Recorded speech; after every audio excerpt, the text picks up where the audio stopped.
Welcome to the Board Game Spotlight Podcast. Get ready for an entire hour of gaming goodness, brought to you by our incredible sponsors: IV Studios, Fireside Games, Van Ryder Games, Renegade Game Studios, Mythic Games, This Little Bean of Mine, Game Toppers LLC, Kicktraq, Arcane Wonders, AEG, Draw Lab Entertainment, and of course, our amazing Patreon supporters. This podcast would not be possible without you.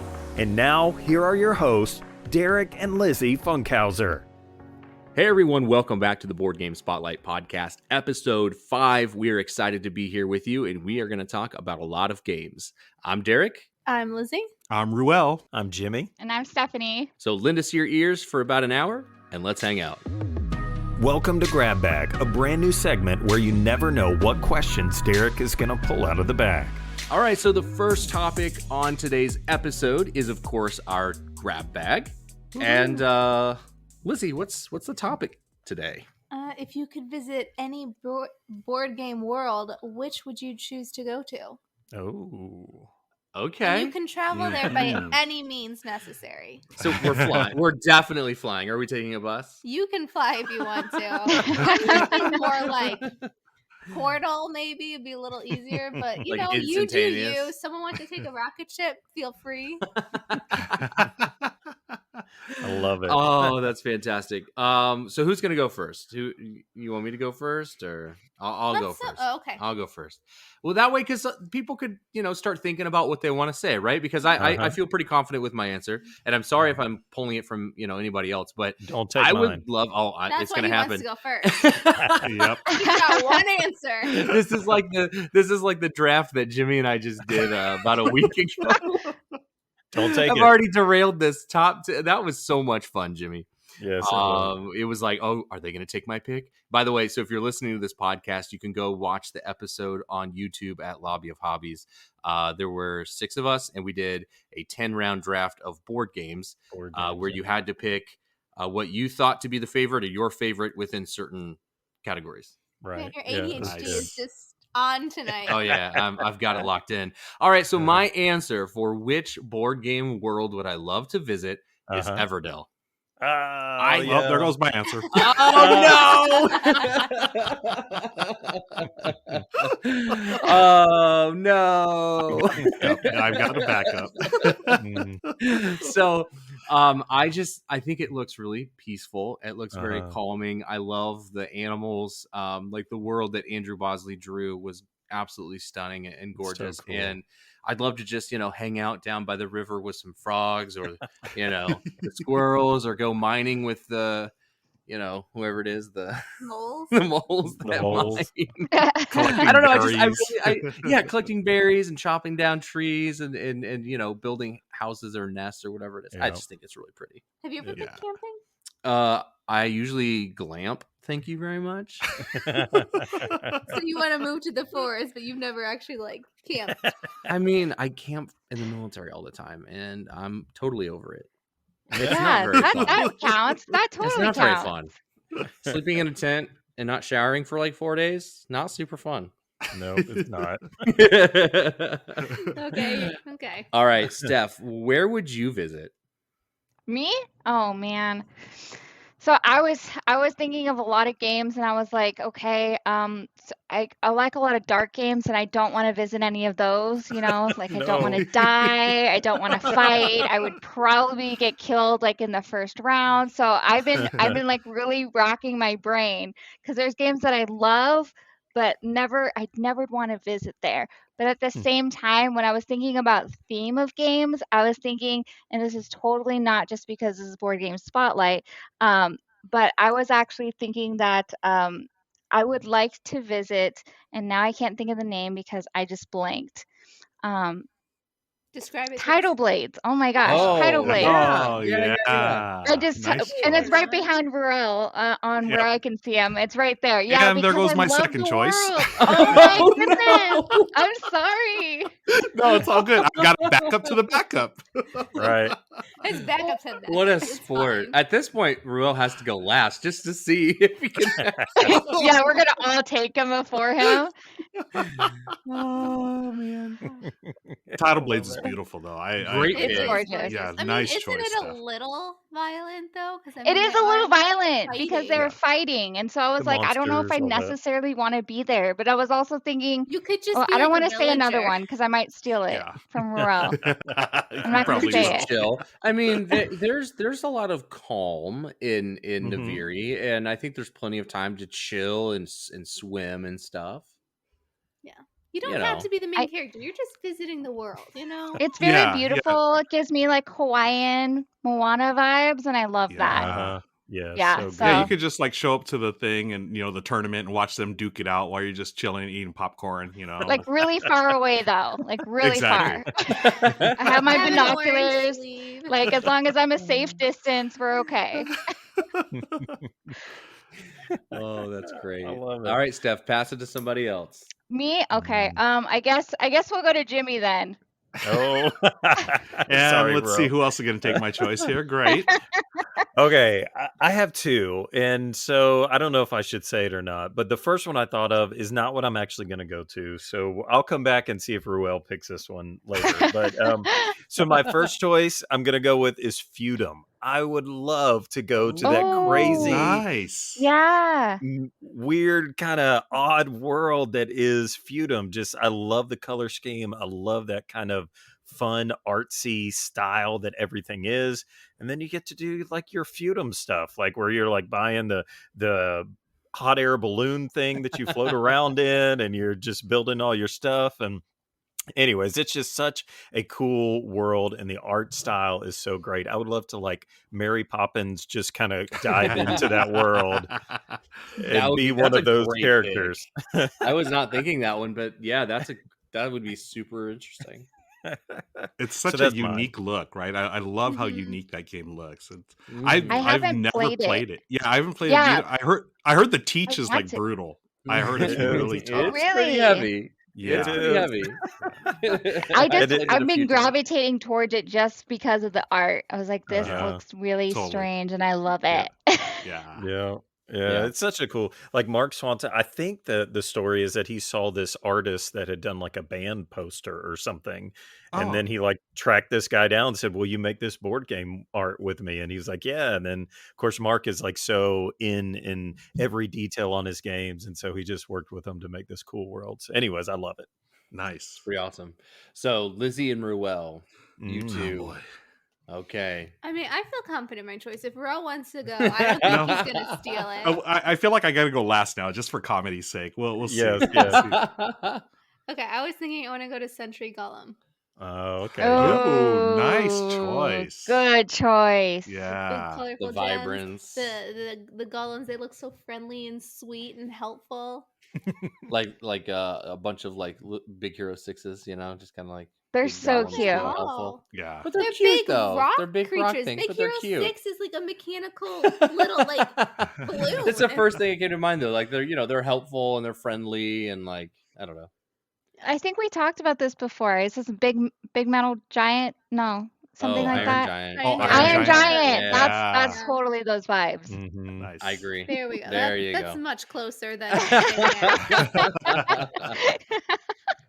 I do not get Baymax vibes from Golem. Sorry. No. I'm just here for comedy relief. Yeah. It's one of those weeks. I just came back from PAX East, so we'll talk about that a little bit later. But yeah, it's been fun. Been a good week. Mhm. Recuperating. All right, Ruel, what is your game? Okay. Well, since I can't go to Everdale and I can't go to Tidal Blades Worlds either, I am going. Well, here, let me. The other ones that I thought about going to. I got to name 3 real quick. Twilight Imperium, my all-time favorite game. I would never want to be in that world because it's just constantly at war, right? The other one that I really thought I was going to go with, but then the more I thought about it, I decided no, is Root. I mean, that was like the cutest world ever. But again, all they're doing is fighting each other. Like, it's cute fighting, but yeah, it's fighting nonetheless. And then the other one related to Root was Fort. I sort of like that whole like vibe of being a kid again. There's nothing but pizza and toys. I'm into that. But the one I'm choosing, that's my backup to my backup choice, is Tiny Towns. It's got little creatures. Oh, and you're just making little towns and hanging out like in a tavern or a church or whatever. I mean, I love that world. I love the art style, and I just like the fact, hey, look, little Ruel is in little tiny town. You know, here he is walking around. So. Little Ruel.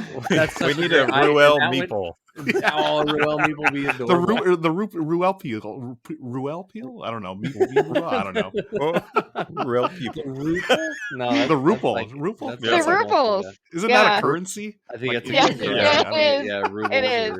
I had thought about tiny towns, like when I was thinking like Everdell, I was trying to think of like those cutesy, like I thought of like Raccoon Tycoon, you know, stuff like that. But definitely the stuff that Steph was saying, like I don't want to go to like Scythe or Unsettled, or Unsettled, and even like you know. I know Derek, I mean, of course, us, you know, just being the Star Wars geeks that we are, and Jimmy too. And well, everyone, you know, who's Star Wars geeks. Of course, I want to go to the Star Wars universe. But again, we're always just fighting each other. Like, I just want to go to my little tiny town and chill with the other neighbors and do their, you know, just be peaceful. Don't want to worry about my planet being blown up, you know. Right, exactly. I don't want to worry about the Death Star, you know, and all that. I haven't played the game, but I think Stardew Valley would be kind of in that too, right? Like that type of nice. Why don't we have what about the Isle of Cats Cats too? You know, that was on my list. That's a lot of cats. That's a lot of cats. If it was Isle of Dogs, I'd definitely be there. But Isle of Cats, I sort of have to think about. I'm a little allergic, so I feel you. Yeah. My second one was Honey Buzz. I thought that would be a fun. Oh yeah, that's a good one. Great choice. Yeah, you're just making some money, selling some honey. That's a cool little chill world. And now you have me like looking around the game because we're in the studio as we record, and I'm thinking, oh, like what are some other ones like Creature Comforts? Like, oh my gosh, I'd love to be. You know what I mean? That's adorable. Yeah. What about Quacks? That's a pretty cute world. You're like making potions. Yep. I mean, they explode, but I was gonna say boom. But like, we could just say they just blow up, but they don't hurt anything. That's true. I mean, it's just like colorful explosions. It's not like exactly. Yeah. I feel like we're making all of our choices on this. We think that these worlds are going to be great and peaceful, and then we show up and it's anarchy, and it's like and the story is flipped. On me, and I'm no more. Oh, guys. Well, so that's your grab bag. Please let us know if you're listening to this. Let us know in the comments or leave us a comment about a board game world that you would love to be transported to. And you know what? Maybe it's something like Blood Rage. Who knows? You do you. On the Toppers, brought to you by Game Toppers LLC. Game Toppers are a portable gaming top that converts your existing table into a high-quality yet affordable gaming solution. All right, so our On the Topper segment, we're going to talk about the games that we've been playing over the last few weeks since our last recording. I know that I was just recently at PAX East, so I was traveling for a while. Lizzie was home with a child. And a child, trying to keep the one child alive. So I don't know how much gaming that you got to do. I played Keep a 4-year-old Alive. Yeah, a good game. Super fun. Legacy game. So far, I have not lost. Let me just say. Nice. I have been successful thus far. And then for the rest of everyone, why don't Jimmy? Why don't you start us with, a game that you've been playing? And again, we keep this very formal or informal, very formal, very official. No. We're not wearing black tie. Very I need to go now. We're just chilling. We're having a good time. We're having fun. So we're just gonna go until everyone has decided they have nothing left to share. So Jimmy, why don't you start us off? Okay, if we're keeping this formal Board Game Geek entry number 725. No, I'm kidding. We played some X-Men United. My friend Jared got in his semi-truckload of stuff that came with that Kickstarter, and so we got to break that out. And pretty much half of the gameplay was just him showing off box after box after box of minis that came with this one. And but it was fun. I mean, X-Men United, Marvel United, it's not an overly complicated game. Have y'all played it? Yes. Yeah, so it's Yeah. just No, a not real yet. simple play a card, and then you get to do what the person behind you does. Anyway, so it's super super simple, and you're just trying to beat them in so many rounds. But it's good. I'm not that crazy about the game, but the miniatures are pretty neat, and I feel like it's definitely a game I'll eventually pick up to play with my kids because I think they would love some of the miniatures. I'll probably just get the base box. I'm not an super X-Men fan. It's cool. I love it. We'll watch it. Grew up on the comics or the comic TV shows and stuff. Anyway, but it's cool. I liked it. So how about y'all? Has anybody played the new X-Men version? I recently just played it, and just so you know, I picked up the base copy myself on Amazon. It was a base of the Marvel United, Enter in the Spider-Verse, and not Doctor Who. Now I'm thinking Doctor Who, guys. Thank you so much. But it comes with 2 boxes and a little miniature, and it's $30 right now. So I just bought it, and I was like, okay, I'm gonna get this because it's cheap, and I enjoyed it for some of the facts of I think it's kind of difficult sometimes, depending on who you're playing with. Even we played on the easy mode, it was still hard to win. So I think there's something there that, makes it a little bit more challenging.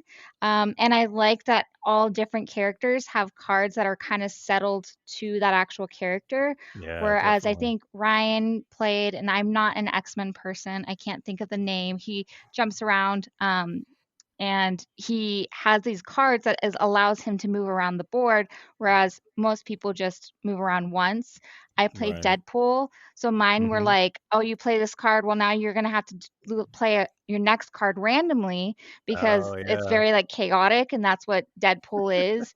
And so I thought that's kind of cool how all the cards were a little bit reminiscent of the actual character that you're playing, and how the boss that you're fighting against can get pretty difficult. So it's not always like a guaranteed win, which even though it is simple, there is still some I think structure that you need to have of where you're going to play the card and what that's going to give your next player who's going to be getting those movements before or after you do, so that you Right. can kind of work together in that way. And there's not just one person saying, I'm going to do everything and you guys can just relax. I'm going to play this card. Does that help you? What cards do you have? Type of thing. So I enjoyed it in that way, but it is very simple rules. You can definitely play this with somebody who's never played board games before and just introduce them to it. Totally. And that'd be a great thing to do. Yeah. Yeah, we have Marvel United, but not played through it yet. I mean, Seb will like it when he gets older. I'm sure he'll be into that. Yeah. But I'm not an X-Men fan myself, so I wasn't like, oh, I got to get X-Men. I gotta get it all. Yeah. The one thing Derek's not a fan of. Well, I mean, they're fine, but I'm not like rushing out to buy it. I mean, Right. it's whatever. We watched all the movies, right? Right. Ruel, what about you? Okay. So I, even though I wasn't on the last episode, I still listened to the Board Game Spotlight, even when I'm on the episode. So I know that y'all talked about 10 Penny Parks. I played that a couple of times last month, so I'm not going to highlight that. And I think we also covered a little bit. We talked about Arc Nova. I finally got to play it. Yeah, it lives up to the hype and then some. It is. Oh, nice. Yeah. I think Derek, you might have been talking like Game of the Year. I mean, it's already on my short list, Game of the Year, and it keeps climbing up. I played exactly one time, and I can't stop thinking about it over the last couple of weeks, and it keeps going higher and higher in my estimation. It's absolutely fantastic. What it does. It gets stuck in your. It's like an earworm. So good. Yeah, it's so good. Is it complex? I actually haven't played or seen very much about it. What's the complexity on Arc Nova? Arc Nova, it's a heavier game, for sure. Yeah. It takes. I mean, it's like it has like the engine building card, the big old stack of cards like Terraforming Mars. It's got tile laying that you have to incorporate into that. And it has this, for me, the coolest part. I think Derek, you might have touched on it during the podcast. That action selection system is so neat and so. It's so good. Steph, I mean, I'm recommending to anyone, any gamer that I know. It's like, you got to play this. And I'm saying that so someone can pick up a copy. None of my friends have a copy. So I'm like, and I don't have a copy yet. I played another friend's copy. It's like, come on, people, we need one in the family here, you know. We got to have one ourselves. Yeah, but yeah, so those two games, in 10 Penny Parks, Art Nova, really, those were some of the hits. But I wanted to highlight two other titles that I played this month.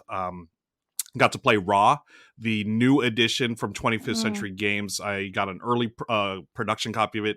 It's fantastic. Just like the good doctor designed it 20 plus years ago. The gameplay is still so smart and so streamlined and so much fun. Easily one of my top 5 auction games of all time. It's got a little set collection in it. And the art by Ian O'Toole elevates that game to a whole new level. By the time this episode is released, it should be on Kickstarter or GameFound. I forget which one they're using. And then the other game I played recently, it's an older game called Hardback. I'm a word nerd. I love word games. And so on my Twitch channel, every other Wednesday at 8 a.m. Pacific, I do Words on Wednesday, which is where I read a little bit from like upcoming graphic novels or books. And then I also play a word-based game. So I play like Paperback in the past. I've also played Wordsy. I do crossword puzzles on my stream. And then this last week, I just played Hardback, which is the sequel to Paperback. I would call it so I love Paperback, one of my favorite word games of all time. I would say Hardback's similar, but it's more geared towards gamers rather than word nerds like myself. So Paperback is like Scrabble meets Dominion. I think Hardback is Scrabble meets Star Realms. So you have factions that you're trying to, mix up and combo and stuff. Both wonderful games, and yeah, I'm going to quit talking now because I'm just blabbing on. I could talk about 20 more games, but I'm not going to. No, those are good. No, you're great. I was just Googling because Steph had the question about like how heavy it is. The complexity on BGG is a 3.74, and if you've played Terraforming Mars, the complexity for Terraforming Mars is a 3.25. So that's a pretty significant jump in complexity. This is definitely a mid to heavy Euro. Yeah. But the turns are so quick. Yes. Oh, I just listen. If you are listening to this, you have to at least play Ark Nova. Like, you owe it to yourself to play it. And I am telling you, this game is incredible. It is so good. It's so good. Rel, can you teach it to me? I could teach it to you, Steph. It'd be wrong, but I could teach it to you. So I'm going to Geekway in a couple weeks, and Ark Nova is a game I absolutely will be playing. Like, if I play no other game that entire weekend, it will be Ark Nova. Yeah, for good reason. When I learned it, the friend that taught it to me, it was just a 2-player game. The teach really wasn't, to me, it didn't feel that complicated. The complexity and the depth really comes through in the gameplay. And like Derek was saying, I mean, you're literally just doing one thing per turn, but then you're really trying to set up everything, for your, the combo everything. And then all of a sudden you know what I like about it, Derek? There's a point where throughout the game, you're going to have to pivot. There's no ifs, ands, or buts. You're going to have these cards that are going to do nothing for you. So you're going to have to pivot your strategy. You're going to figure out a way to get more cards available. Oh, gosh, we can turn this into the Ark Nova show right now, but we're not going to. That'll be it. Go play it, folks. That's all I got to say. There's a reason why it is number 24 of every game on BGG and number 11 in strategy. Wow. Oh, my gosh, it's 24 already? 24, and it just came out in October of last year. That's pretty crazy. Well, it's just fulfilling everywhere too. I think like stores are getting it too. Stores are finally getting it right now. Yeah. So there's more hype right now, and I keep hearing about it. And now you guys really sold it to me. So what's cool too? It's just the whole theme. Like you expect like heavy Euro games aren't going to be about building a zoo, and that's part of the fun too. I think, at least for me, it just everything really made sense. Like, yeah, you got to build an enclosure, then you have to fit the animals in; they have to be able to fit, and everything made sense. And I really appreciate the theme. I agree. Yeah, I totally agree. Yeah. Lizzie, what else have y'all been playing? What about you? Mostly just stuff that we've had to cover for Kickstarter and stuff. So we played Anastair from Mythic. So it's their newest mini game. It's got like the scrolling board where like once you move into the next board, it like moves over and a new one comes out, and it's very like old school video game style. Cooperative. Fighting. And we also covered the Paradox Initiative. Yes. So that actually yeah. ended. That was on Kickstarter. Today. It ended. Yeah. I'm sure there'll probably be late pledges for it, but yeah, that one just ended. And it has We had a like great that time with that kind game. of Bejeweled, like match Bejeweled. 3. I was thinking like Candy Crush. 'cause Yeah, that's it's really the what match I 3 played. mechanic. But like yeah. you know, you're rearranging your board of little tile whatever's, then trying to create matches. You know, 4 is good, 5 is better. Right. It was a lot of fun. I really enjoyed it. You did really well. I did okay. You did okay. It's so cool because it's got like so many different artists, and each one got to like make their own piece, and it's really unique in that aspect. So I really loved that. Yeah, Mm-hmm. that was pretty sweet. I was kind of surprised it didn't do better on Kickstarter. I was really expecting that one to blow up, and I was kind of surprised. Jimmy, same here. I was thinking same thing. Like, I mean, it did well. It doubled its funding, but I was thinking, you know, easily $100,000 or whatever, you know. But right.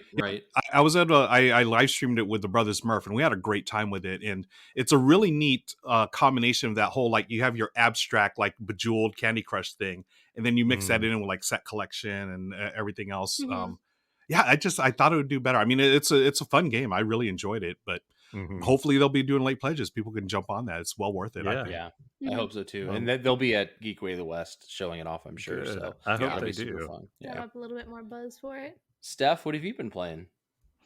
Well, I did play Marvel United, but I also played the Lost Ruins of Arnak, the expansion. Ooh, I think it added a lot, and I loved it. So the first time I played it was 2-player, and I was like, it was pretty good. It was like, you know, I wasn't really like that sold on it. I was like, all right.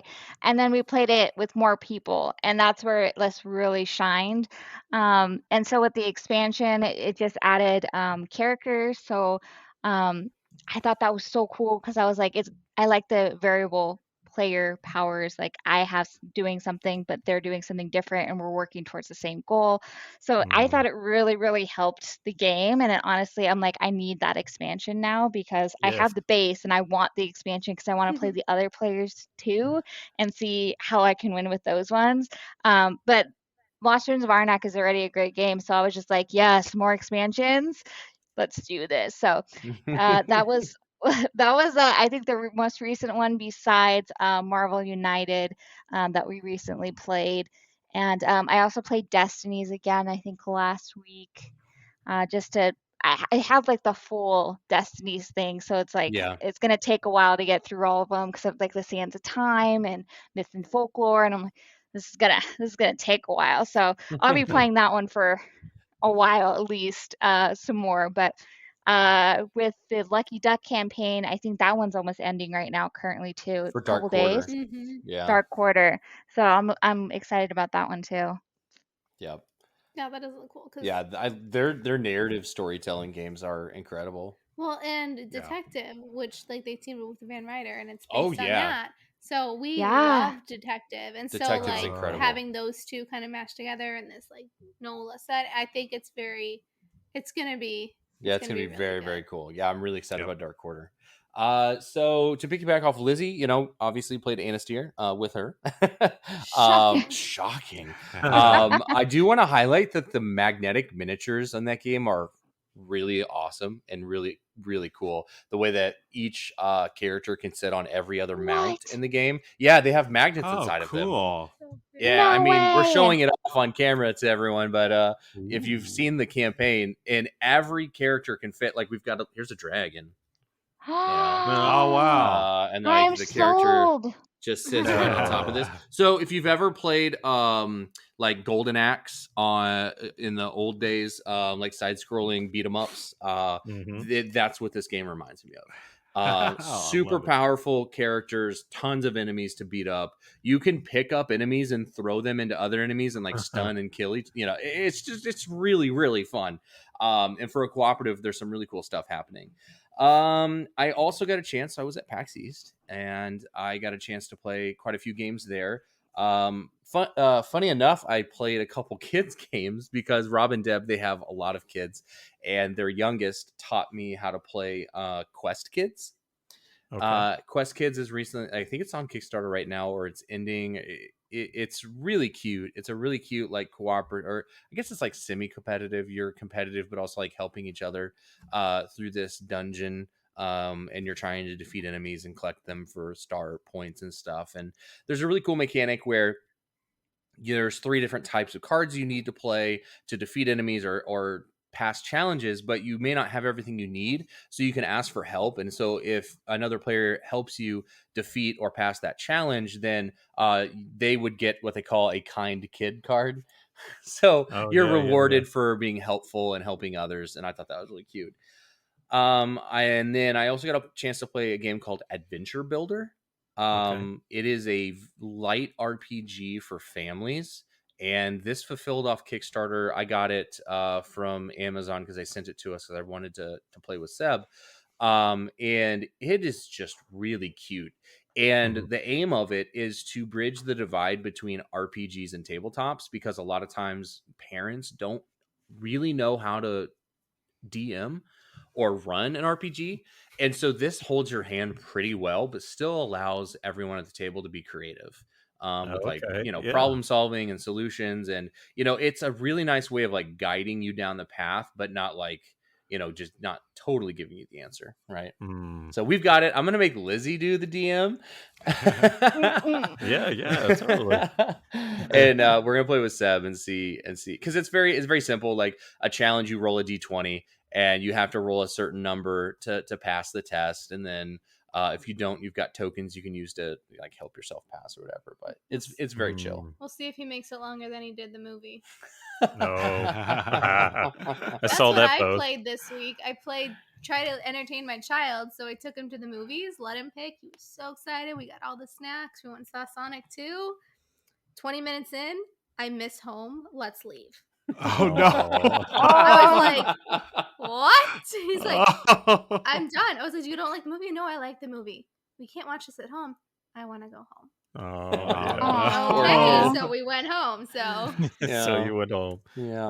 But well, I think I think it's just a COVID thing. Like he's not been able to go out and like do anything. If we go out, we run really quick, get what we need, pick up whatever, and we come home. Like he's never experienced outside. I mean, and he has, but like I say that because like kids his age have lived in their house their entire life. Yeah. I mean, COVID was 2 years. He was 2 years old. Like he's never been able to like go anywhere or do something for an extended period of time. And so it's really interesting, like having to go through that right now. Yeah. So school That's should crazy. Be yeah. So school's going to be very interesting this fall. Call me, Mom, I'm ready to come home. Nope. You just got there. It's been 10 minutes. It's been 10 minutes.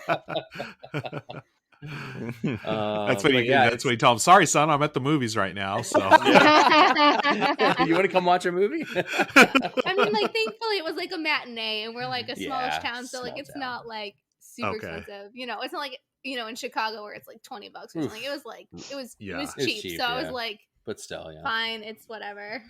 Yeah.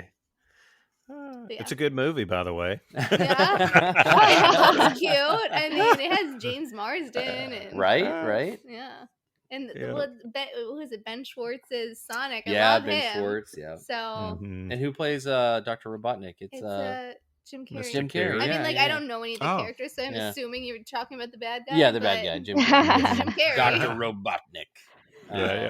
Yeah. That's awesome. So throw it back to Jimmy. Do you have anything else you want to mention? I do. While y'all were talking, I just went and bought Arc Nova. So we act like I love it. Like, how much money we as a group spend each podcast. That's brilliant. Great. Oh my gosh, that's great. I found it on Miniature Market, so I was like, okay, I didn't know it was in stock. So, but I got that and 10 Penny Park. So thank you, Ruel. I just got 10 Penny Parks. Now I'm gonna get it. Now you have now I'm on there, Jimmy. I was trying to hit the free shipping threshold, so that's amazing. You got to get that free. Listen, when they dangle the free shipping like a carrot, you got to get in on that. I mean, that reminds me. Now we're in the whole like, what did Derek back on Kickstarter while we're podcasting? And I just no. I just remembered that G.I. Joe Mission Critical is live, so I got to get in on G.I. Joe. I mean, that's my childhood. And I didn't realize that Waste Nights is back with a new expansion on Kickstarter. So Waste Nights is a game like set in post-apocalyptic Australia, and it's gotten rave reviews on BGG. It's been, I think, out of print for a while. So you can pick up the expansion and base game if you want. So there's that. Speaking of shipping, though, Wayfarers of Tigers is on Kickstarter too. I love shipping. Also, Castles by the Sea. That one's a cute one. Yes, from Brotherwise. I am Games. backing that. Yeah. Because speaking of Tiny Town, it's like Tiny Town's 3D, but it's super cool. Yeah, super cute theme with the building sandcastles and being in that little world. Oh, I like it more. Brotherwise does so well. They do. Yeah, I got to demo it at Dice Tower West, and it was really cool. Yeah, I wish it was at Dice Tower West. I didn't. Yeah. Johnny from Brotherwise was there. So for folks listening at home, right now I'm staring at a screen of a bunch of people on their phones looking at online game stores buying stuff as we record the podcast. Now you can't see it; it's out of sight. Out of sight, out of mind. Look, we can multitask. I know what you're doing. I do want to note, so I'll throw it back to me real quick. At PAX East, we had a great time. We played a lot of... Oh, so like me and Wise Wizard and Deb and Rob and their employees and volunteers. We had a great time there at the show. Got a chance to play for the very first time a physical version of Star Realms Rise of Empire, which is our new legacy campaign, 12 scenarios. We've got the first 4, so Lizzie and I are going to play through those, and I've played through the first 7. And it is so cool. Oh man, it's so nice. Cool. I'm so excited for it. It's going to be so much fun. So I got a chance to finally play that, and then I came back with a game called Magic Mountain from Amigo, which is about witches, and like it's kind of like got this plinko mechanic where you're rolling marbles down, and like when the marble hits a witch or a student, they move to like the next color of the marble that hit them. And Seb picked it up so fast, and we played it twice back to back, and he really liked it. Yeah, we played it twice. Yeah.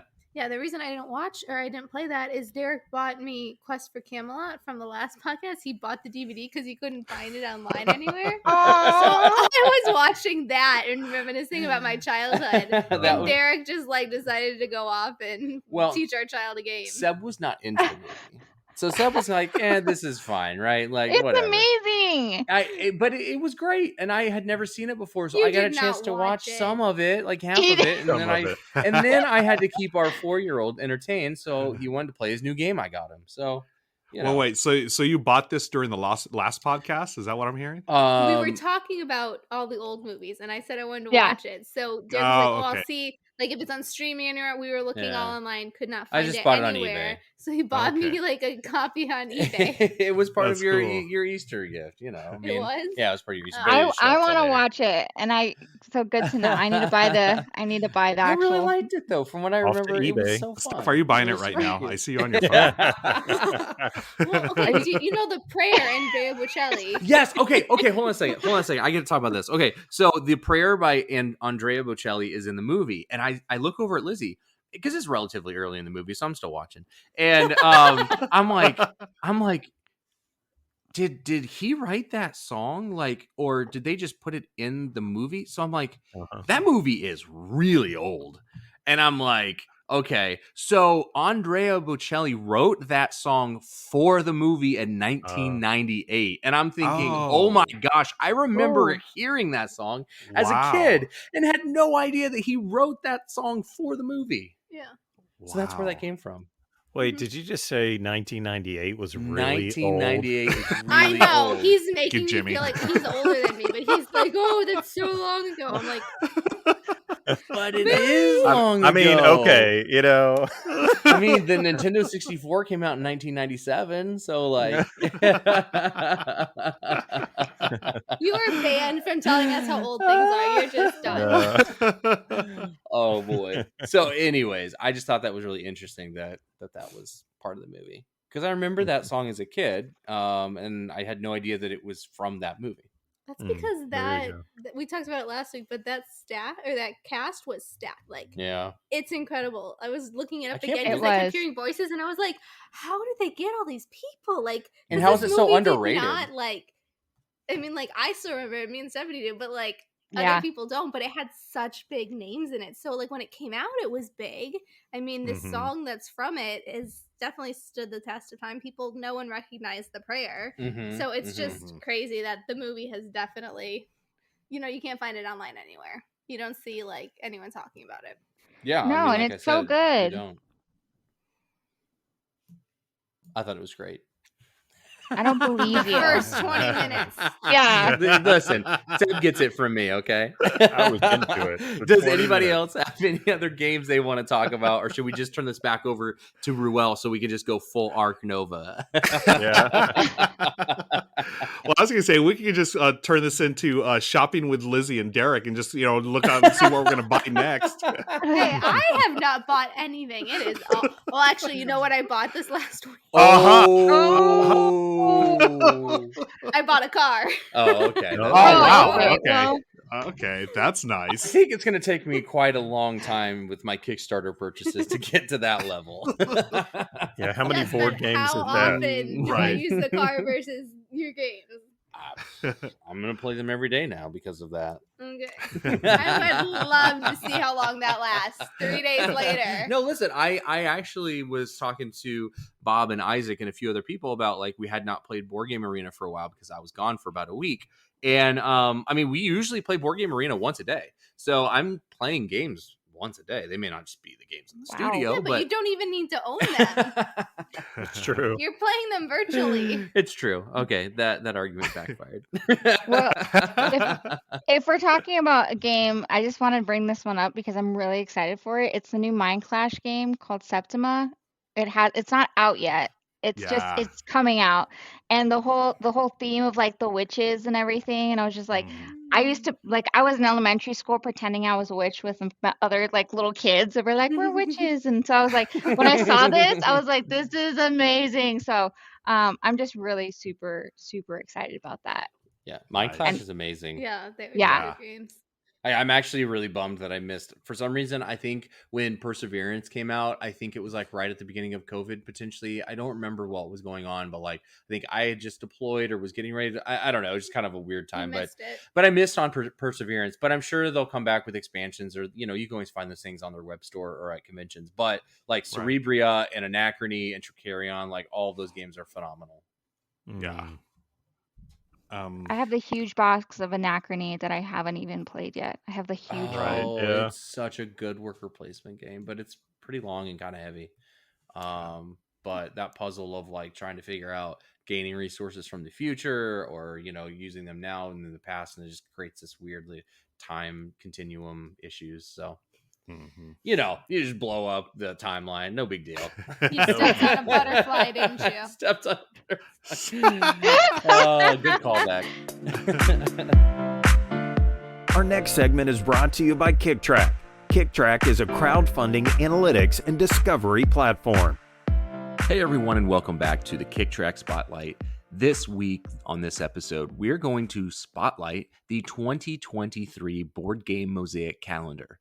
This is the third annual calendar, and if you have followed this project, it is an incredible display of artwork created by board game components. So they, Katia Howardson creates mosaics, and each month it will be featured by a company, and then that company's game will be on that month. For the 2023 calendar, they have a lot of incredible looking artwork from Cephalofair and Frosthaven, AEG. They've got an adorable dragon from Flamecraft. I'm really excited to use the 2023 calendar because I love the way that the artwork looks, but I love the creativity of the mosaic and how they tie the picture together using and utilizing board game components. I think that is so unique and super smart, and I think that you should definitely go take a look at this project. They have funded, so you can take a look at that over on Kickstarter. Thanks for listening. This interview is sponsored by This Little Bean of Mine, bringing you fresh, unique coffee within 2 weeks of roasting.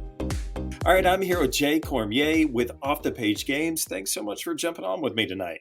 My pleasure. It's going to be good to talk to you. I'm excited to talk to you because I've played a game of yours a long time ago, and I still consider it to be one of the best 2-player games I've ever played, and that is Acrotiri, and I love it. Thank you very much. It still is one of my favorite designs as well. It's so good. I hope people that check it out because I love the spatial aspect of the game. It's a 2-player game. And anyways, I remember years and years ago, I was out of town. Sorry to rabbit trail already, but I was at a local game store and I just saw it, picked it up, took it to the hotel room. We played it and loved it. So I really, really enjoy your design. So thank you. Yeah. Side note, we just got the rights back to that game. So we're now currently re-shopping that game out again. Way cool. So we will be on the lookout for some good news, hopefully in the near future. Yeah. And now, since then, you've obviously had a lot of success, and recently, Mind Management has done pretty well for you. So tell us about that game and maybe kind of the roller coaster that you've been on with it. Oh, just an amazing roller coaster. Starting from meeting Matt Kint back in Gen Con. Actually, I had met him for real at the Seattle Emerald City Comic Con, just as a fan, walking up to his table and talking to him for 40 minutes. And I just loved it. And I bought 2 of his pieces, commissioned him for 1 piece of art, and then bought another piece of art. Both are still hanging in my office to this day. And then fast forward to me being a game designer. That was pre-game designer me.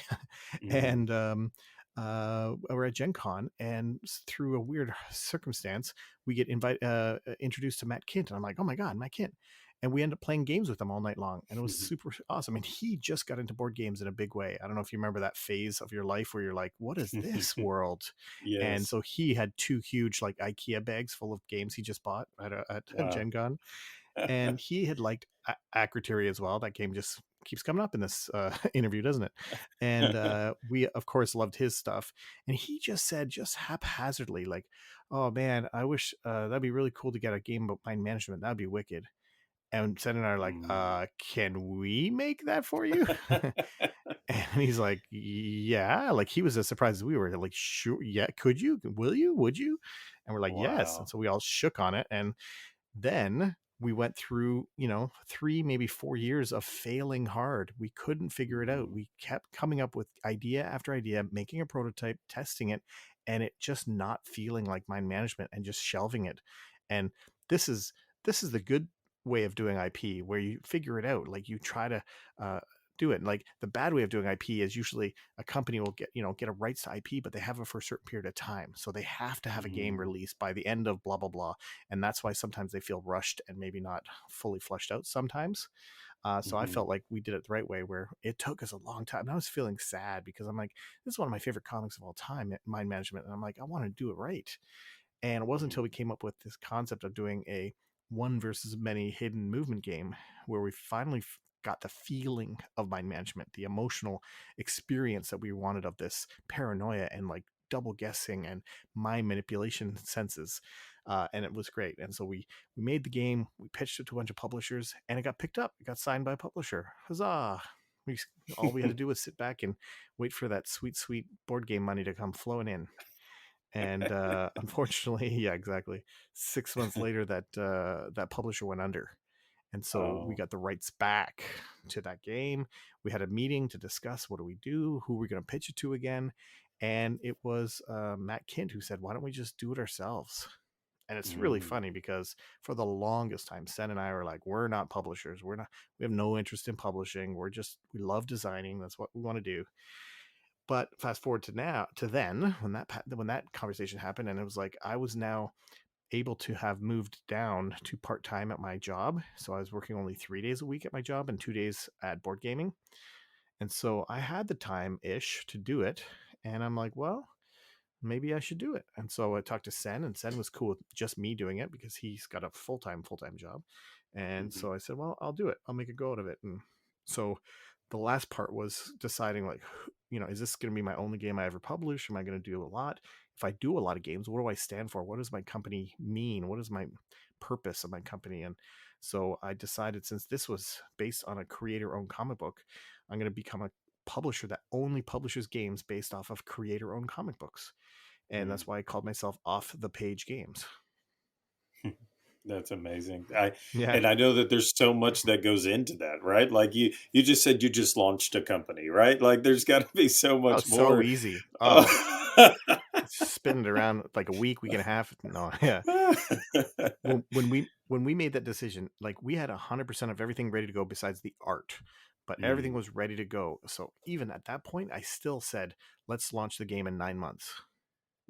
So that, because we just needed that much time to get everything ready and kind of get some pre-promotion and do it all right. And I actually created a YouTube series called How to Start a Board Game Company on my Off the Page Games YouTube channel, and did 40 episodes weekly. Every week I do an episode about what am I doing this week to start a board game company. Well, this week I'm talking to a marketing person, or this week I'm talking to a financial person, or I'm talking to the artist or graphic designer, Wow.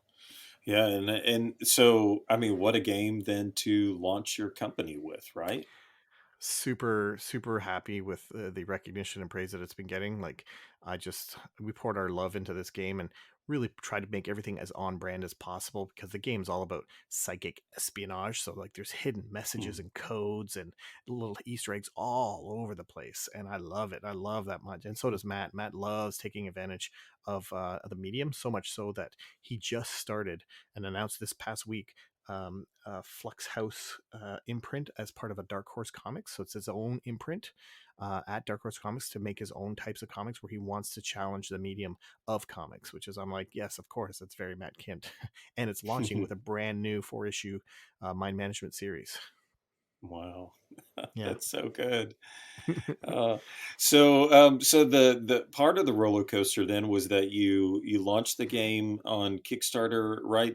I believe so, the first time. Yeah. It launched then, literally before the pandemic, and then ended after the pandemic had started. So the pandemic started in the middle of my campaign, and it did really well. Did 191,000, and we're super happy. I printed 7,500 units and distributed them around to different fulfillment partners and distributors. And after it kind of got out there, we sold out, and I was getting ready for a second print run. I had a few other language partners ready to go. Was about ready to print 8,000 more units. And February 2nd, so we're ready to maybe to start printing when the Lunar New Year's was over. So around March 1st, we'd probably start printing. And on February 2nd of 2022, this year, Shut Up and Sit Down did a review of Mind Management, and they loved it.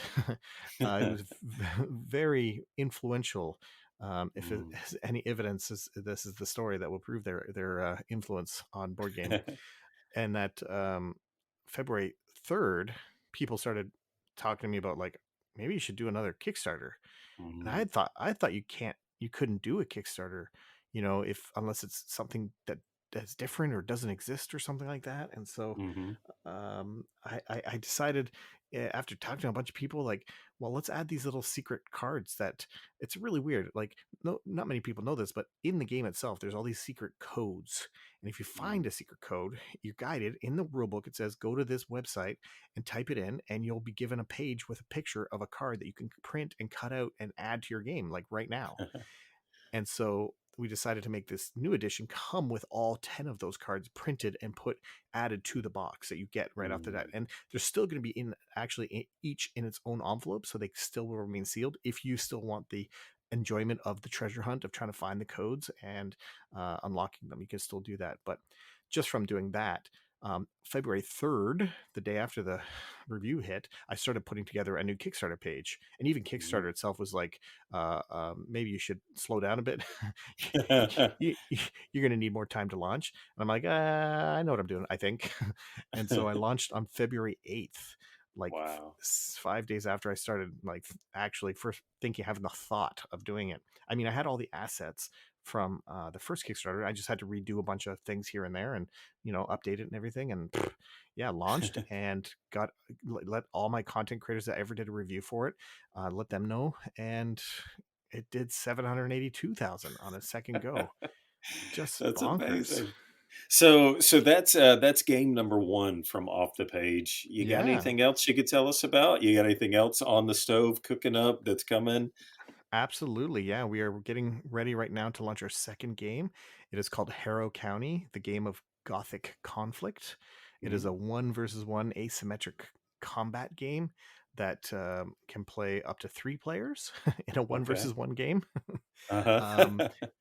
and it's based on the comic Harrow County, which is just an absolute fantastic comic. We got the original artist and original writer involved in the game, and the art is gorgeous, and it's got a lot of variability to the game and a lot of surprises. The one that I can mention that I think is really going to turn some heads is if you've ever played a game with a cube tower, not a dice tower, but a cube tower, like Amerigo or Shogun or Wallenstein. These Mhm. games have you drop some cubes in, and some cubes stay in the tower and some come out. That's our mechanic for resolving combat in the game. Mm. Our cube tower is built into the box, so there's literally a hole in the top of the box and a hole in the front of the box, and you'll drop your cubes through the box, and so the box will be sitting on the table as you play. Which, when you see it, you'll understand why. There's actually a thematic reason why that's happening. That's so cool. And Yep. so you talked about that earlier. You said that IPs sometimes push the envelope to try to get it out in a certain amount of time. How did this one work out with acquiring this IP and then working with them, all of that? Yeah, so I had a game, and it's actually not with Sen, with another fellow named Shad Miller, and we had been designing this game called Skirmishes for about 5 years, maybe Mm, longer. And we had pitched it to a bunch of publishers as Skirmishes, and it was very symmetrical type of game, and it was neat, and went through many iterations and trying to figure it out, and never got picked up. And as I was trying to figure out my second game, that I knew Skirmishes had the ability to be a really good Kickstarter kind of game, and I actually pitched it to a guy named Chris Schweitzer. He's a comic book creator, and I knew his comics, but I knew none of his comics fit the this game. So I pitched it to him and showed him the game and said, I just wondered if you'd be interested in like writing a brand new comic, and we kind of co-create this world or something. And he's like, ah, man, sounds cool, but I'm like 6 comics deep, committed mm, already, and I don't have time. But he goes, but based on everything you told me, it actually sounds like it would fit the Harrow County world. I'm like, oh, I never heard of it. And so I went out and read it, and then I got introduced to the Cullen Bunn and Tyler Crook, who created the whole comic series, and pitched it to them, and they loved it. And from that moment on, we spent the next year and a half tweaking the game to make it fit that brand way more. And it went from a symmetric game to a absolutely asymmetric game, like just bonkers asymmetric. And it's it's really good. It'll have a lot of comparisons to Root, I imagine. mm. Hey, well, you definitely have my attention, so I'll be looking for that. Do you have like a launch date or a time I can be kind of expecting to hear something? Yeah. I mean, we have been saying summer for the whole year, this summer, and it's probably Hmm. leaking towards late summer now, based on trying to get samples made in time to get them out to reviewers. Hmm. Okay, great. Now, are you doing the Game Found slash Kickstarter route this time? Like, which One of those two, yeah. one of those? Yeah. I'm still leaning towards Kickstarter because of that survey I did, where Hmm. 1,400 of the 6,000 people said they heard about my game because of Kickstarter. So I'm like, oh, that's a Mm, lot to give up. it So I'm is. still leaning towards Kickstarter, even though I know GameFound has got a lot of pros to it. Uh-huh, for sure. Yeah. Well, that's exciting. I'm so happy to hear your success, and I Mm, know that it's been a long road here, but I just see good things ahead for you. So I wish you the best. thanks, man. The best thing that's happened out of this is that I've now had two, I'll say, fairly high profile comic book creators have come directly to me asking if I Mm. could make a game based on their comic. And so that's after these two games. I already have my next two games, kind of lined up. Oh, there's no hope of you telling us what that is there? Well, no, just because there's no contracts. I don't want to say it and then it not happen or whatever. Right, right. Well, But that's great. well, yeah, they're both excited, so I can't wait. Well, that's amazing. So, and I love the idea of your whole company being based off of that, and that gives me a lot of interest to always be wondering what's coming next from you. That's pretty Yeah, exciting. it's a bit selfish, really, because I get to now work with all my like heroes in the comic book world, and like actually have conversations with them and brainstorm and collaborate with these creative people, to me is exciting. Like, I'm not working with like lawyers and corporate execs at DC or Marvel. Like, I'm like talking to the people who created these characters and stories. It's amazing. Yeah. Well, it's your life. You get to pick it, right? So why not do what you want to do? That's amazing. I love it. Yeah, thanks. Okay, so if people want to find out more about you and your designs, your games, what's coming up next, maybe, I don't know if you got a newsletter, any of that kind of stuff, where do we find out about you? Yeah, offthepagegames.com is my website. You got information about my management there. Soon Harrow County will be added, but also, yes, you can sign up to the newsletter there for staying in the know about all the things we're going to be doing. Awesome. Well, it has truly been great talking with you, and hopefully I'll bump into you at a convention or something in the future. That'd be wild. Thanks so much. And now for Industry Insider, where we pull back the curtain to talk about what it takes to make the board games that we love. All right, so let's go into our last segment of the show. We're going to talk about, on Industry Insider, shipping. Okay. Shipping.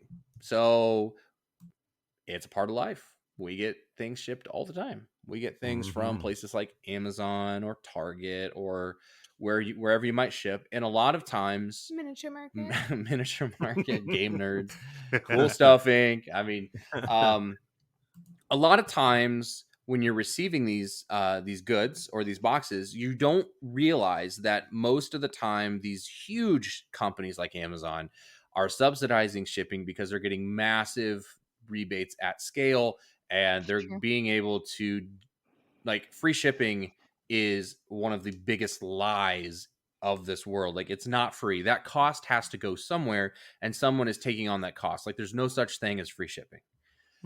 And we are seeing that play out right now in the industry because of the way freight costs have been over the last couple of years.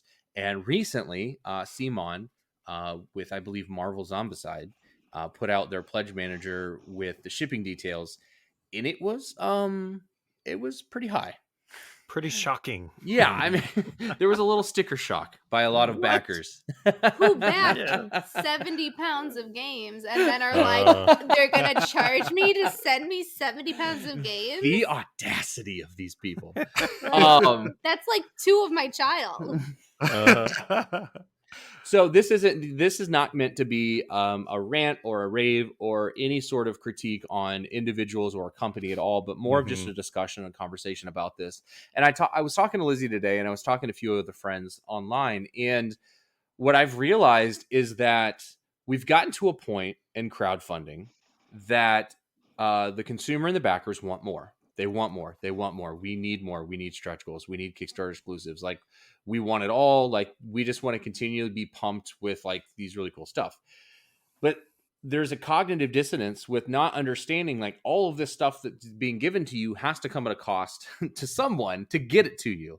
And so they don't want to pay the cost, and a publisher can't, take on or subsidize that shipping completely. So someone has to meet in the middle, right? Like, somewhere there has to be like a transaction where, like, everybody, either one person is going to be upset or the other, I feel like this is kind of like when you go to like fast food and you're like, oh, it can't be that hard. And it's like, everyone should work in fast food just for like a summer or something, just so they have an understanding, so that when they're like, oh, it's not that hard, have you done it?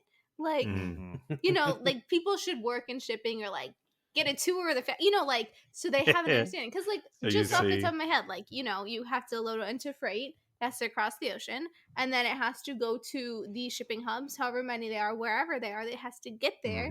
Then it has to be separated out by people, it has to be packaged, so you have to have a box, you need to have packing material, because if people get dinged and dented boxes, they're going to be upset. It has to be labeled. You need to make sure that each package is correct, because different people order different things, and then it has to be shipped to people's houses. So that's like at least 3 trips that this box is making before it gets to you. Yeah, but I just want it for free. Like, just give it to me for free. Derek! Everyone wants everything for free. To put it in perspective, I saw like Oscar on Board Game Spotlight group is where I saw the post first, and he said for the all in. Now this is with the massive like statue thing that came with it that you saw, but it was $139 for single wave shipping or $185 for two wave shipping. Wow, is what that's a screenshot he posted. So, anyways, I don't know. I guess I would just want to say, could anybody foresee that it would be that much, going in? And would they have done the all-in pledge if they knew, man, I'm going to have to add $200 on top of this to get that to my house? Yeah. Woo! Yeah. I mean, I think you can look at this, and I did not back Marvel Zombicide as much as I wanted to. I think I just put in $1 and thought I, access the pledge manager later. I'd have to go back and look at the campaign to see if they put, because you can put in there, like, these are the estimated shipping values. I think they did have the estimated, but I don't think that they were obviously as much as they ended up being. But I mean, that's why it's an estimate. It is an estimate. And that's why they're no longer taking shipping up front because it's so wildly changing. Absolutely. Yeah, it changes drastically. Yeah, and that's hard. And I think that kind of makes me rethink even some purchases on Kickstarter. Like, is this game worth being shocked by on the backside by a high shipping charge? Do I want it that much? Do I want to support this project that much, knowing that, maybe in 6 months, I'm going to have to pay double to get it to my door? It's stuff you got to think about, right? Yeah. I don't know. It's the thing of, you see this all the time on Kickstarter, unfortunately, just very, how do I put this? Very entitled customers, I guess you could call it, where like you're saying, I want this for free, I want it now, and I don't care how many boats that thing has to go to, I don't care how many people have to package it up or whatever, I want it, and it's unfortunate. We need to reframe this. We need to, as content creators, I mean, I don't like this word, but we are influencers. How can we change the conversation? Because going forward, I mean, we all know the shipping madness now. We need to let people know, especially those who are new to the hobby, if they want to go back this new, CMON thing, great. It looks awesome. You're going to get all the goodies, but they need to know, I mean, it's not cheap, and what Lizzie would just, Lizzie, you just went off there for like a minute or so talking about all the different steps. Like, people need to listen to that, folks, if you can clip it, re-listen to what Lizzie said, because those are all the steps that need to get your one game to your doorstep. And it is, I mean, go take an Uber to the airport. It's not cheap, or a Lyft or whatever. I mean, and then imagine that going on boats, planes, and trains and whatever, it is. So as consumers, we really need to think about this. And just on a side note, I was thinking, I've tried to stay away, since I got in the hobby. I did a couple of those, big purchases, but since then for Kickstarters, I've always tried to stay with smaller independent publishers, ones that I know or pretty sure they're not going to go to retail, because honestly, the CMON stuff, I can wait, there is that FOMO, but after paying, hundreds, if not thousands of dollars, you sort of get over that FOMO real quick, It's very true. Yeah, I didn't get the exclusive, whatever. Okay, bummer, but I'm not going to have to pay a couple $100s in shipping. So, there was that campaign recently for Voyages. It was the Roll and Write. Yeah, the Roll and Write. I paid $5 US. I got it the day after the campaign closed, and all I did was download it. Boom, I played it. It's one of the best roll and write games out there right now, and I love that model. They're basically taking print and play model, but put it on Kickstarter, where it's almost like a subscription service. You get the first game. I think I got the first 3 chapters of the game. It's like basic roll and write game, but it expands as it goes on, and you're going to get those as they release them. And there's this whole Discord community run by the game company. I think it's Postmark Games, and people make their own maps. They're making the extra rules. I mean, it's fantastic. And I got that for $5, folks. I didn't have to wait for shipping. I didn't have to do it. I just download and print on my printer. So I'm glad you mentioned that, Ruel, because there's actually a game like that on Kickstarter right now. I'm going to go make you spend €5. It's called Airflip. And it's a print and play roll and write that's going to deliver straight to you the day it finishes, or the day after. And it's the same type of situation where it's $5 for the print and play with all associated stretch goals. and it looks great. It says flip, roll, write, and take off, a unique plane boarding game. So it's about airlines. But I really enjoy everything you said there, Ruel, because I agree. I definitely, I'm a little bit more hesitant now with the way the world is to back these ginormous games, because I don't know what the back end shipping situation is going to look like.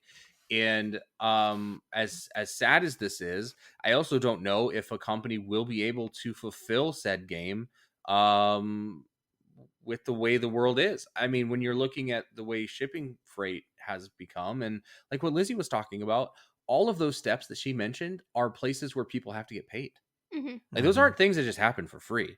Like that is all stuff that has to be paid for. That's right. Which is why I was saying free shipping is a lie. Like it does not happen. And one of the things that I just think that we need to be considerate about is that CMON is not lying here. Like they're not trying to take your money. Like the costs they're giving to you are probably lower than what they should have given to you.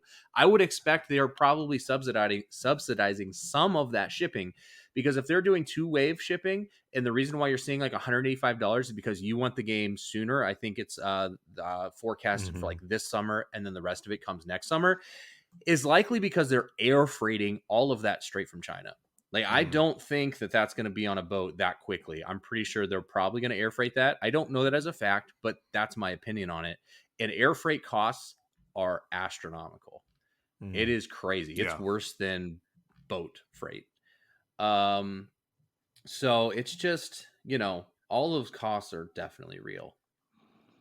Dirk, what's the name of the game you just mentioned? I'm on Kickstarter right now. Airflip. I can't find it either. Yep, Airflip. AIRFLIP. Yeah, I think it's one word is what it comes up as. Yes. Okay. Yeah, one word for Airflip. Yep. And if you're following us on Board Game Spotlight, if you're following us on Kickstarter, you probably got the email notification that Board Game Spotlight backed Airflip. That's one way that will help you spend your money. But yeah, one of the things that I want to bring up too, and this might upset a few people, but I don't care. And this is that I am vehemently word. I am opposed to the customer's always right. I absolutely hate that. No, you're not. You are not always right. Never are. Like the fact that you're upset means nothing to me. In fact, I'll give you your money back. I don't want to deal with somebody like you. And in fact, I don't think that companies need to bow down to the people that are pushing narratives on them. Like, no, what you're doing is wrong. No, what I say is right. Like that drives me crazy. And I'm so glad to see publishers and just people in general getting away from that type of mentality as we move forward. Yeah, it's so toxic. It's so toxic. Yep. Well, it's toxic, but one thing that I will say, as somebody that watches other people freak out like that, I'm starting, even as a consumer, to say, I don't know if I believe what that guy's saying about that company, And so now they'll make these big rants. And then what I'm actually kind of glad to see is people start coming back and saying, well, what else happened? Or how come you cut off your screenshot without showing us how you responded to the publisher? And so we become our own detectives to say, well, I don't think this company is as bad as you're making it out to be. I think you might be the jerk. Woe is me. Well, and they're like defending themselves. Before it used to be like, okay, just try and keep them happy, do whatever to like make them happy. And now they can be like, well, excuse me, like, here, let me give you the receipts and like, this is why that happened. This is, you didn't fill out the pledge manager. Here are the 4 emails I sent you. And the person's like, well, why didn't you like track me down, find my personal number, and text me because I don't answer phone calls? And it's like, seriously? Oh, yeah. I was just gonna say that it's so true, and I like, you really do think about it from a publisher or for any company's point of view. Why are you putting time and resources into one complaining customer who you're never going to satisfy? Just cut them off and put that time and energy and the resources into customers who are happy. And that's, or would be customers. I think that's a better allocation of resources, bottom line, Yeah, absolutely. Steph, you've been a little quiet. Do you have anything to add? I don't want to talk over anyone. Oh no, I'm just absorbing everything. No, I think that's true. I don't think I don't think it's always the customer's always right. I do think you want to try to help everyone who's willing to like talk or get assistance or help. Um, but if somebody's just coming at you saying like all these negative things and nothing's going to work for this, don't just try to be like, here, let me give you something free or let me do something. I Mm-hmm. watch a lot of TikToks or something, and they'll say real conversations with customers, and they'll say, Mm-hmm. oh, I got this product, but why didn't I get my free item?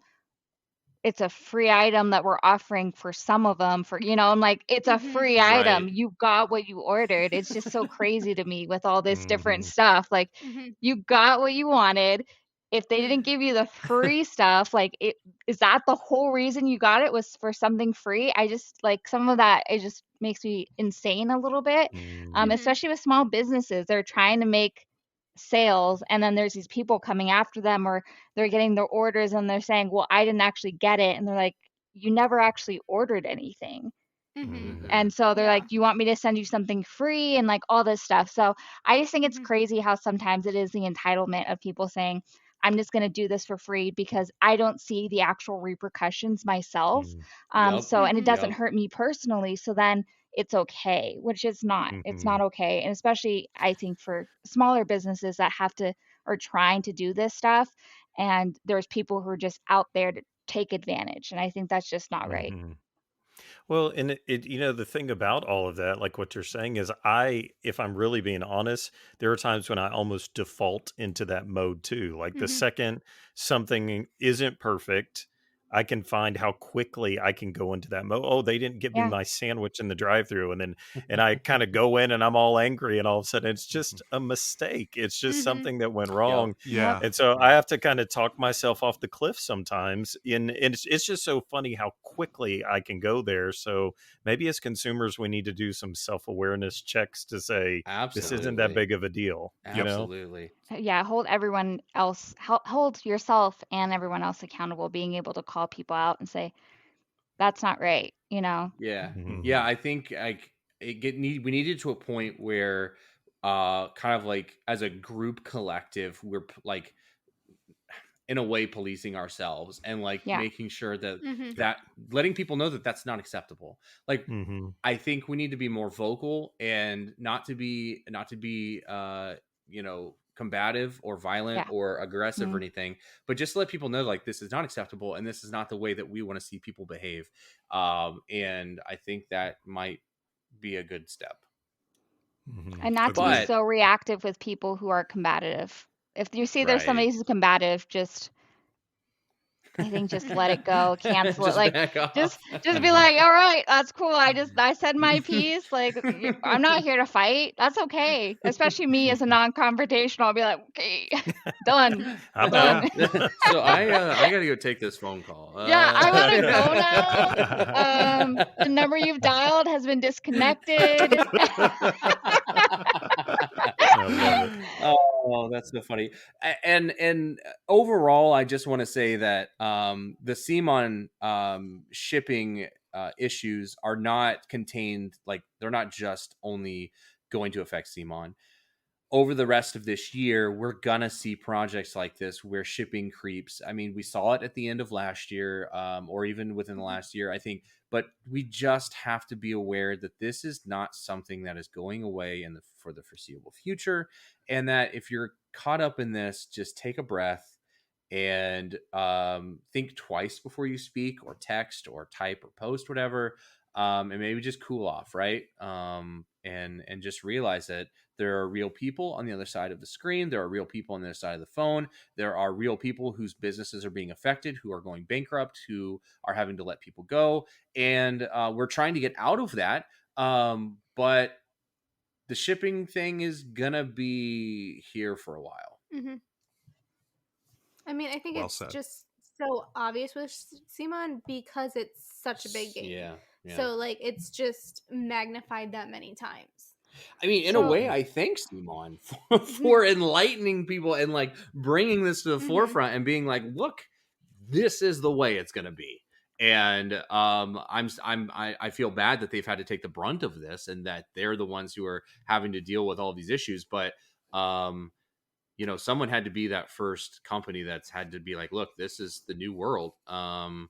And yeah, Yep.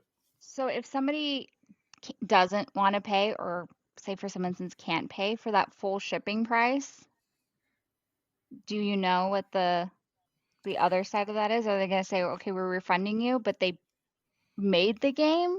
I don't know. Do you to know my what the other side of knowledge, that is? I believe they refund. I'm not sure how difficult it is to get a refund or what that process looks like. But I would imagine it's like any other publisher who, someone's given you money and they can't pay.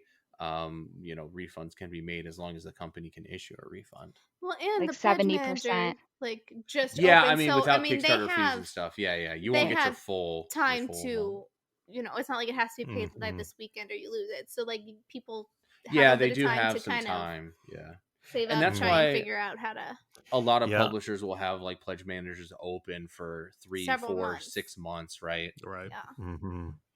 Yeah, I'm on their Kickstarter page right now, and there's tons of comments like, "I need a refund. I need a refund." So, Yeah. yeah, I guess Yeah. they're offering that, and people are definitely kind of going crazy Taking on it. the shipping costs. So, Yeah. That's got to be Yeah. really bad though on that end too for Simon. They spent oh yeah, all this money already to make this Mhm. game and have it Right. ready Right. to be shipped to these people, to these consumers, and now like yeah. If they've that's already got to be clicked really print, hard oh to Yeah, I navigate. feel bad for everybody involved. Like this is not a cut and dry black and white type situation. I mean, uh-huh.